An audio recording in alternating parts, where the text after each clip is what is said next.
A word of warning, this podcast explores graphic and disturbing stories and includes some strong language. It therefore may not be suitable for our young listeners or other folks who may find it disturbing. Hello and welcome to True Crime News, the podcast covering high-profile and under-the-radar cases from across the country every week. I'm your host, Ana Garcia, and this is a special edition focusing on the death of a newborn baby girl who lived just a few hours, if that.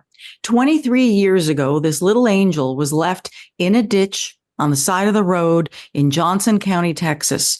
No one ever claimed her, and police were certain that someday they would get justice for this innocent baby that they named Angel Baby Doe. The case was cold, but not closed.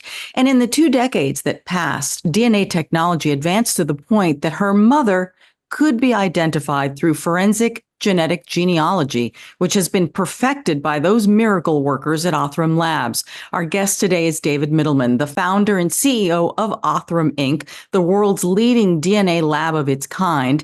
And by the time of this recording, his scientists, and as I say, the miracle workers there, have helped to solve about 400 public cases and helped identify people in thousands of other cases. David, welcome back to the program. It is always such a pleasure to have you or your wife, Kristen. Thanks for having us. It's, I'm just, I always say that I fangirl your science, but it has changed things so significantly for people and cases and families. And for those of you who are true crime buffs, which I know you are because you're listening, the piece in Texas Monthly is just outstanding. This profile on you, your wife, the company, a case. It's an extraordinary article, and I urge everyone to read it. Congratulations. Yeah, thank you. I love that the article really touches on the teamwork that's necessary and the diverse talents that we had to recruit to be able to bring this kind of value, not just to one case, but to every case. Yeah, just amazing. And I know our regular followers know that you and your wife met while you were both working on your PhDs. And it's a wonderful family story. It is also a great story about science. And this case that we're going to talk about today, we always appreciate it when you bring us some of these cases because not every case gets an equal amount of attention. And this one, I think, deserves it because most people probably wouldn't have enough time to have a conversation about a little baby. Yeah, every case is important to us, and Kristen and I, we have a large family ourselves, and we're always very sensitive to other families that have been disrupted through the loss of a family member or someone that's been affected by crime. Yeah, and this one is heartbreaking. So as the result of your work at Othram Labs, you were able to identify the mother of the baby girl who was left in the ditch. Her umbilical cord was still attached, but had not been knotted or tied, which apparently led to more of a bleed out for the baby. So when you think about it, it's a very horrific way for a new life to end. So this happened back in November of 2001. The baby girl was found in a ditch south of Fort Worth by a person who was picking up cans on the side of the road of Brer Oaks Road. And then the arrest comes in July of 2024, just recently. What is it about this case, David, that made your technology able to solve it to the point that we're at? And again, the mother is just charged, presumed innocent and charged. Yeah. So this case is terrible. This is, and it's a 20-year-old case. So I believe the baby was found in 2001, and so in 2001, the technology to be able to sort through the identity for this child was not available. Is really in the last 5 or 6 years, the technology's even caught up with the ability to work from, forensic crime scenes. And the DNA in this case was degraded. There's remains that were left, as you had noted, on the side of the road, not in pristine condition. And so by the time they made their way to our lab, the DNA was in terrible shape. And there's 2 parts to the problem here. One is that we've got forensic material that we need to work with. So this isn't like the good quality DNA that you get, from a buccal swab when you do one of those consumer DNA tests. It's not the DNA you get from blood when you go to the doctor. This is DNA that's in trace amounts. There's bacteria, there's, degradation because it's been exposed to the elements. And the second problem is The current forensic system that's used to help identify folks through DNA is based on the system called CODIS, and it's based on a DNA profile that has 20 markers. And if you were to commit a crime and be convicted of such a crime, then these 20 markers can be measured and loaded into this CODIS database. Should you end up at another crime scene, you can then be linked through CODIS. But how does CODIS bring value when you're when you're looking at a human remains case, when you're a baby that obviously has never done anything? Like, why would you even be in the database? And so that's the real challenge. Is you've got a system that is really effective at looking at repeat crime, but wasn't even designed. Not only is it not good at it, it wasn't designed from inception to really target the identification of human remains. Wasn't really designed to identify victims of crimes. And then on top of that, you've got DNA that's just imperfect and has, a lot of complications that makes it hard to measure DNA markers. So our technology comes in by allowing us to identify people that are not in CODIS. So you don't have to be in CODIS to be identified. It works on a very wide variety of forensic inputs, even the most degraded DNA. And then most importantly, instead of 20 markers, we're collecting hundreds of thousands of data points, hundreds of thousands of DNA markers. And even if you're not in a database, we likely can connect you to a nearest relative or someone that might be in a database, even if they're distantly related. And so those three components are what allow us now to do what could not have been done in 2001 when the baby was found, which is to find the nearest relatives, build a family tree, and sort back and figure out who this child really was. Yeah, that to me is amazing because, we don't know that much about the woman who is charged in this case, the woman presumed to be the mother who left the baby to die. So if she doesn't, like you said, if the mother or father didn't have a criminal record, where would you find their DNA? It's like you're doing everything in reverse here. So I did find it interesting when I read how many people, when they think they're helping to solve a crime, are very happy to help you with DNA samples if you're looking for people in family trees. Yeah, it's incredible. Everything from, the origin of this case is interesting too, because the agency wanted to solve the case, but this technology is new and this was a small agency and they didn't even have funding for this case. So we actually crowdfunded this case on our DNA Solves platform, which I know we've talked about on previous episodes. And so the crowd, the kind strangers in the world have been instrumental from the beginning, not just in, necessarily contributing, reference DNA swabs to help us sort out the family tree, but even in the beginning, just to even fund the testing necessary to do the work to identify this child. And it's been a recurring thing in our work that there are an unbelievable number of people that just really want to help.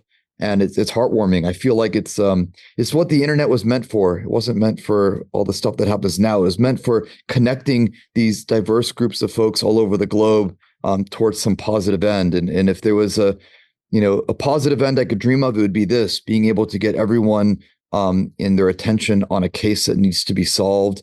Raising awareness, and then when the opportunity arises, because you may be a distant relative, but you may be a stepping stone in helping, sort out a family tree that helps identify a victim and get them back to family.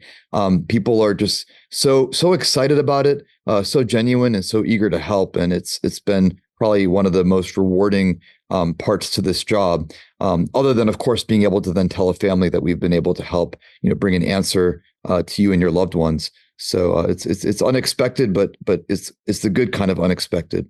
It is. What generally is an average time frame from the time that the agency, whichever investigative agency it is that brings you the remains, until you build all this out and do family trees and do the genetic testing?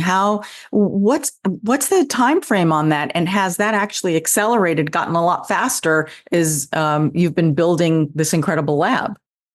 Yeah, it's a good question. So I'll answer it in two parts. We work active cases, and when we work an active case for an agency, we can build a DNA profile in days. So it literally just takes a few days. So, and I know that wasn't the case the last time we spoke, but we can build DNA profiles in days. And sometimes the genealogical component will resolve itself very quickly. You just get some good matches and you know who it is. Sometimes it could take longer, but the foundational profile to reveal those relationships can be built now in days, very quickly. Now, when we're working a case involving human remains or a case that has been cold for decades, we want to balance working as many cases as we can, and we want to make it as cost effective as possible. So the trade-off then suggests that to make it most economical and easiest, we take a little longer. So generally, agencies will wait 4 to 6 weeks to get a profile if we're not in a rush. And if we're in a rush, we can do it, in a handful of days. Once that's done, we upload to the databases. And since the last time we've talked, Othram has since taken on the operation of the forensic search for family tree DNA's database. That's the biggest database available for these kind of suspect cases using forensic genetic genealogy. And we've revamped the database. We're enabling upload to go faster. We're enabling profiles that are more complicated that previously wouldn't work to now upload and help investigators find these relationships. And that process can take anywhere from hours to weeks. It could take months. It's usually not more than a few months for the harder cases. Of course, there'll always be a case that confounds folks and takes a long time. But generally, we're returning leads in weeks to months from the genealogy side after we build that DNA profile. And then there's other steps in the process as well. Of course, there's reference DNA testing, as you alluded to. Sometimes we have to reach out to folks and say, hey, we're close. You could be a distant relative. If these other people in your family were willing to share information, we could get there closer. And then, of course, once we identify human remains, the investigators always go through a secondary step to do the homicide investigation, right? If there's a homicide behind this. And so they may take time to announce the case even after the ID is made, because they want to, kind of go through the investigation to see if there's a homicide investigation that needs to be executed as well. So those are all the kind of major steps. Along the way, anything that we do, we always want it to be confirmed. And so Othram may generate information, a DNA profile, and leads that point you in a direction. But in the end, that CODIS system we talked about, which can't necessarily find people, is still an excellent tool and probably the best tool for confirming identity. So once we know who we're looking for, that traditional CODIS profile with the 20 markers can essentially perform the secondary confirmation done in a lab not Othram related to essentially cross-validate and double-check the work we did. So the investigators know that there's 2 lines of evidence pointing to the identification, the work that Othram did, and then also the work that their state lab did or their local lab, whatever lab they choose to use for the traditional testing. Right. So then there's independent verification that what you turned up has then been verified through police labs, police agencies, chain of command, and they confirm, it's like they confirm your homework. Yeah, I think it's really important because these are very serious crimes that we're working. Violent crimes, involving homicide, sex assault, and the last thing you want to do is draw a conclusion without all the facts. So I think it's very important to perform multiple kinds of verification. And we do some verification and checking on the work that we do. And then we always encourage them to use an outside lab to even further verify and make sure that they're solid on the lead before they take their next steps in their investigation. And because the case that we are specifically discussing today is an active criminal case in which Othram will be a part of the case and the presentation of the case if it goes to trial, I know that you have huge limitations on what you can say about this case. We're still very fortunate to have you. So that's why it's very helpful to us to understand what goes on in the kind of cases so we can understand the value of what has been discovered here and the significance of it and trying to get justice for this little baby. Whether you're whipping up a meal for friends or just trying to make a healthy dinner, there is no reason to cut out carb-heavy foods that you love. Hero Bread has fluffy, delicious flavor and texture with no net carbs, 0 grams of sugar, and fewer calories, plus protein and fiber. And now you can try their sweet, melt-in-your-mouth Hawaiian rolls. But my personal favorite happens to be the flour tortillas. I love those because I love to make eggs and put some sour cream in there and then just wrap it up and have that for breakfast.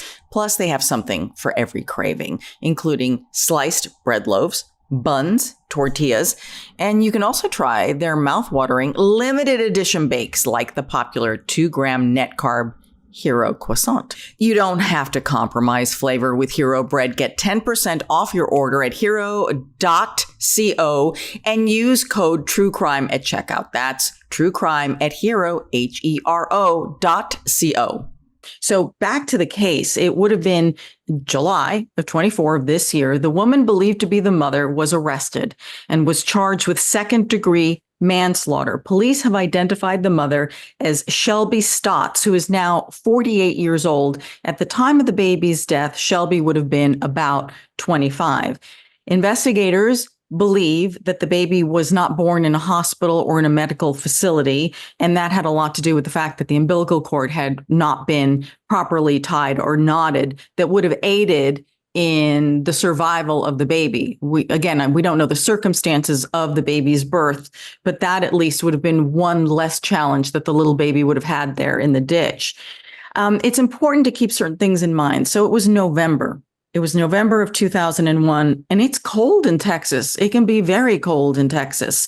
So think about this little baby wrapped in a jacket left in a ditch on the side of the road.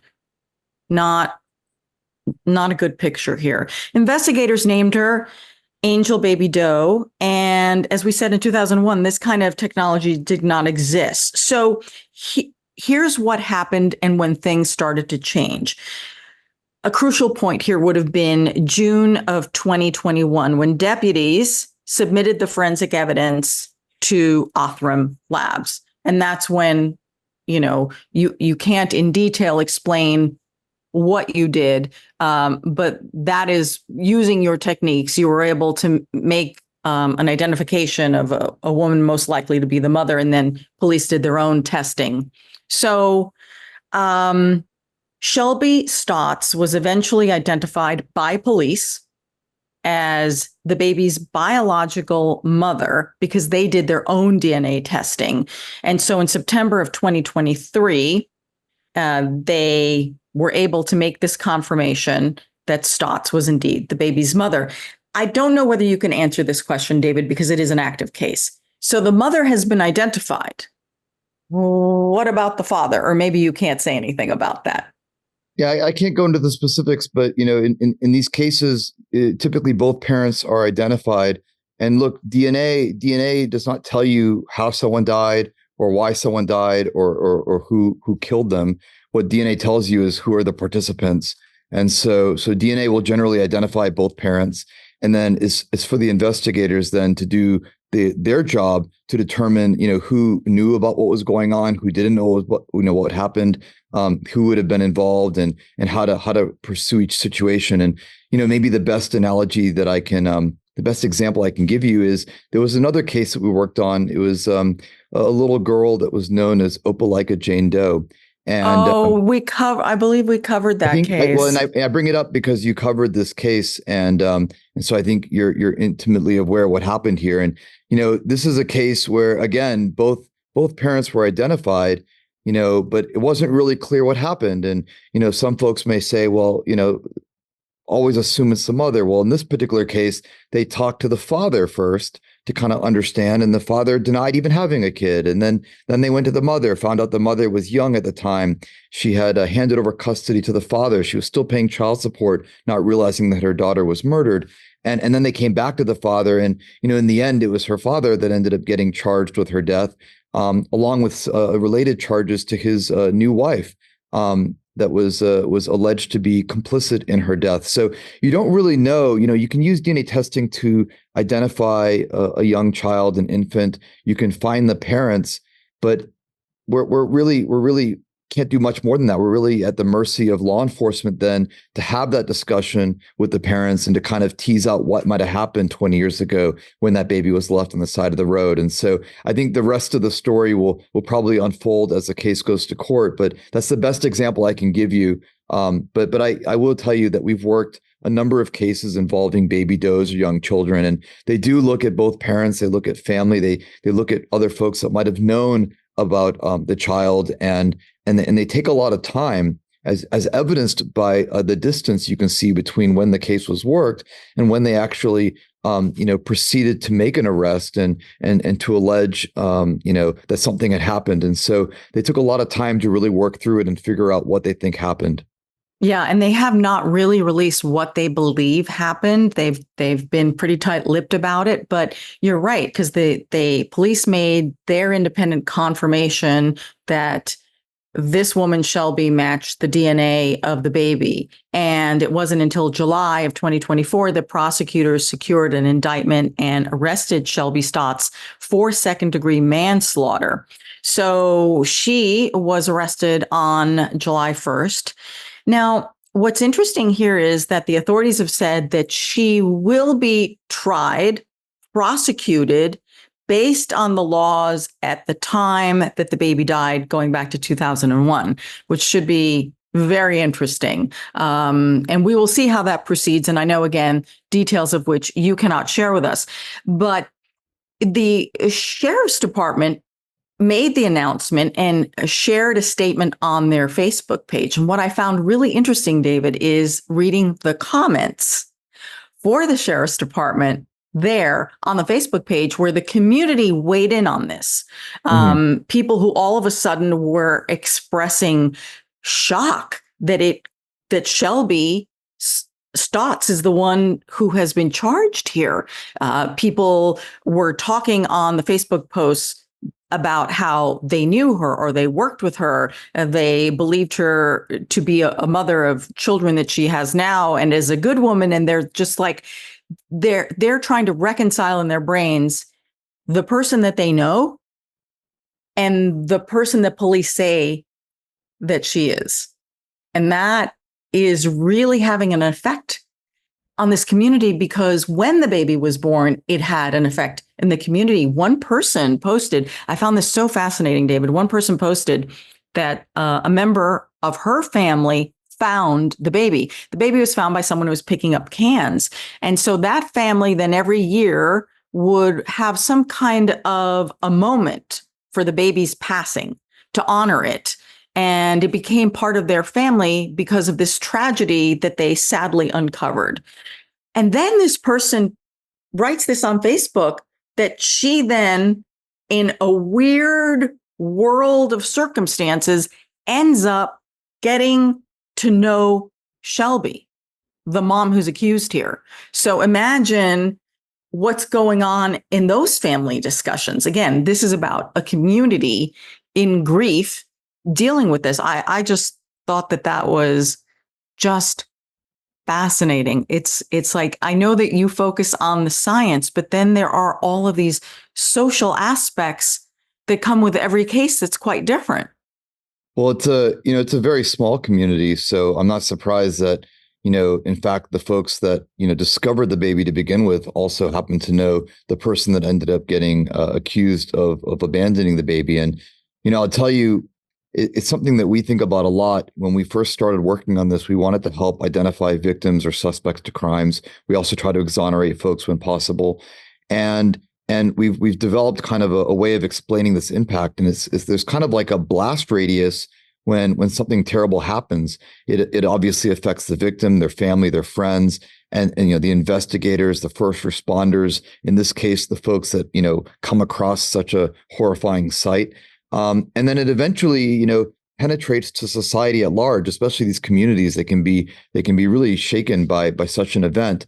And so, and the longer the case goes unsolved, it's like when you throw a pebble into a pond. This is like ripple kind of effect. So the blast radius just increases and the damage accumulates. And so, one reason it's important to work these cases is that there are so many people impacted, even if not directly by these things that happen. And these answers help kind of reestablish an equilibrium for the community. And I'll tell you, like, this is a terribly sad story, but there's a similar story in South Carolina. So there was a baby that was abandoned. He was nicknamed Baby Ori, Baby Boy Ori, and he was from Horry County.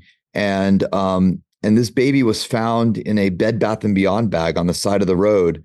It was in December 2008. Another situation, kind of winter, cold, baby left to die.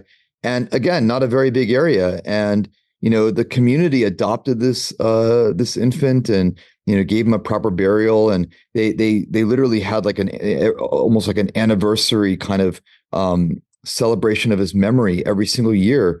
And they did this for a decade until again, Othram testing was able to identify the parents. And again, both parents were identified. And in the course of the investigation, they drew a conclusion and found out that from their perspective, the mother was responsible. And she later then went to court. Turns out, she, like in the situation now, has a new family, has children, but at the time was a college student.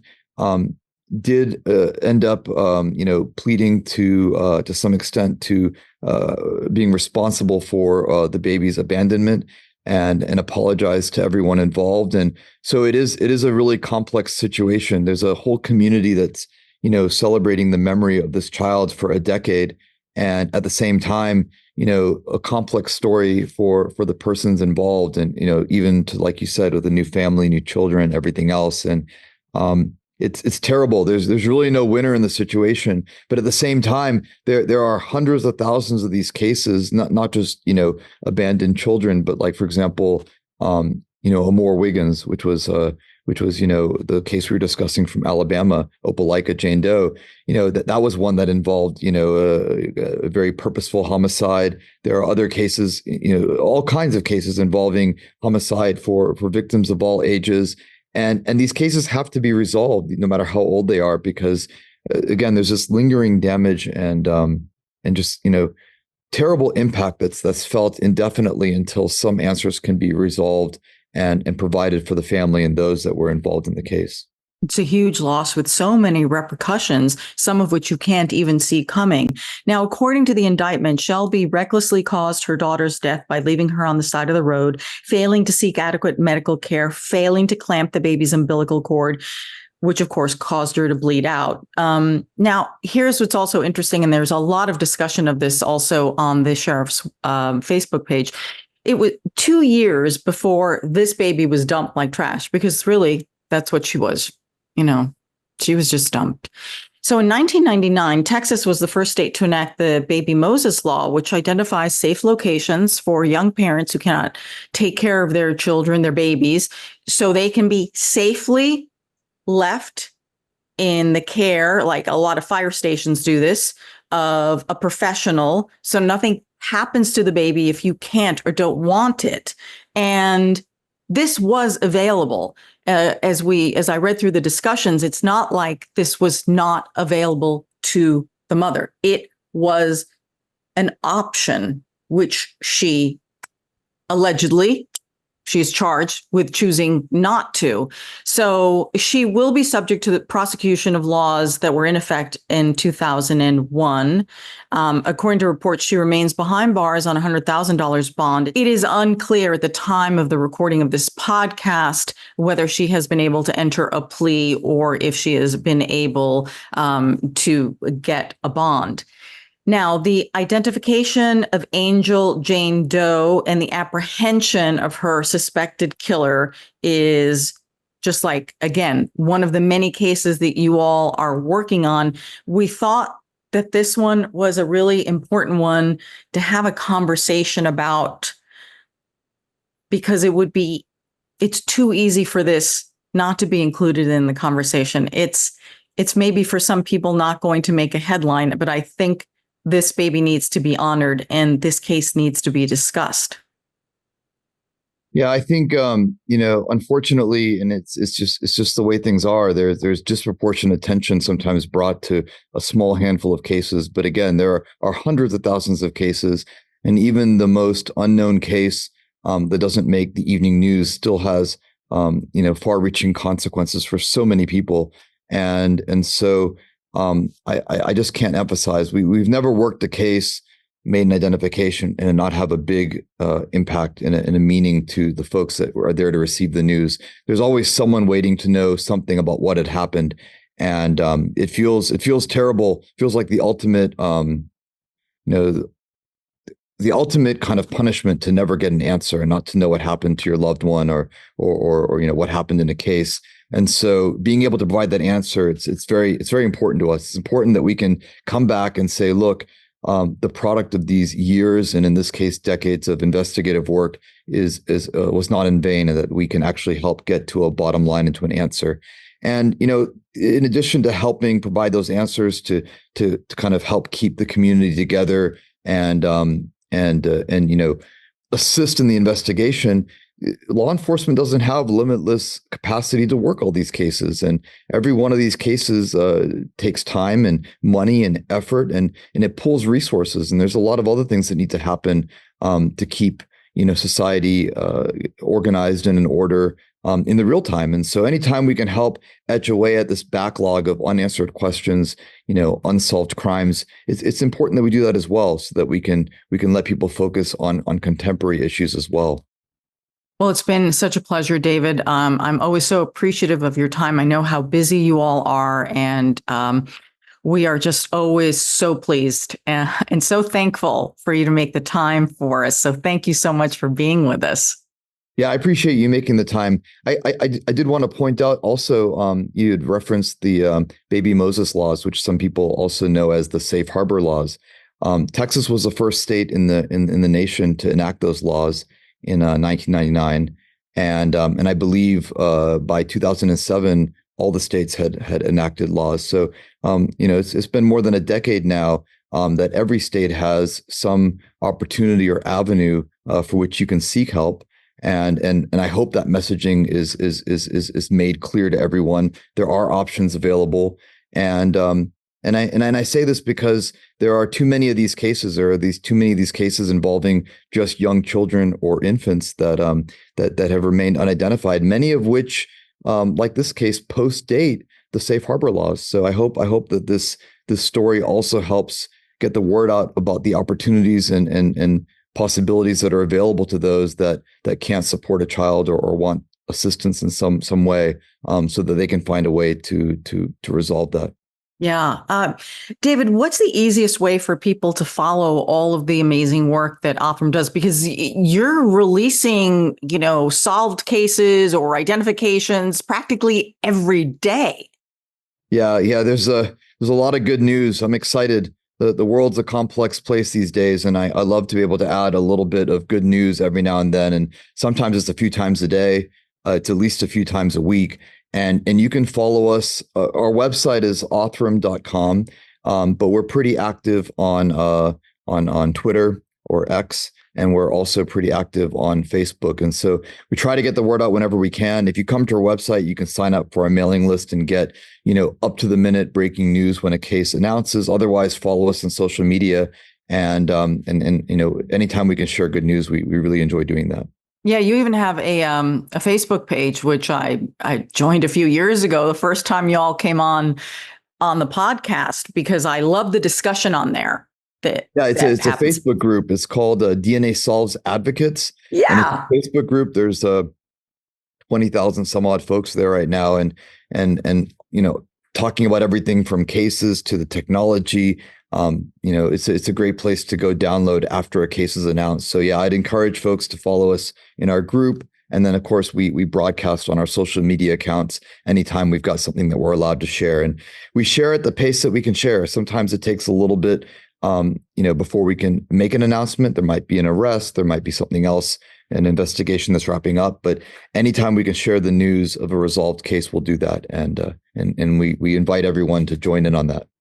Terrific. Okay. You can find this podcast and all of our episodes wherever you get your podcasts. You can follow us on social media. It's quite easy. It's at My True Crime News. You can find me at Ana G News, Anna with one N. You can subscribe to our YouTube channel with more than 5 million subscribers. And you can even sign up for our newsletter at truecrimenews.com. So until next week, I'm Ana Garcia. This is True Crime News, the podcast. And as we always say, don't do crime.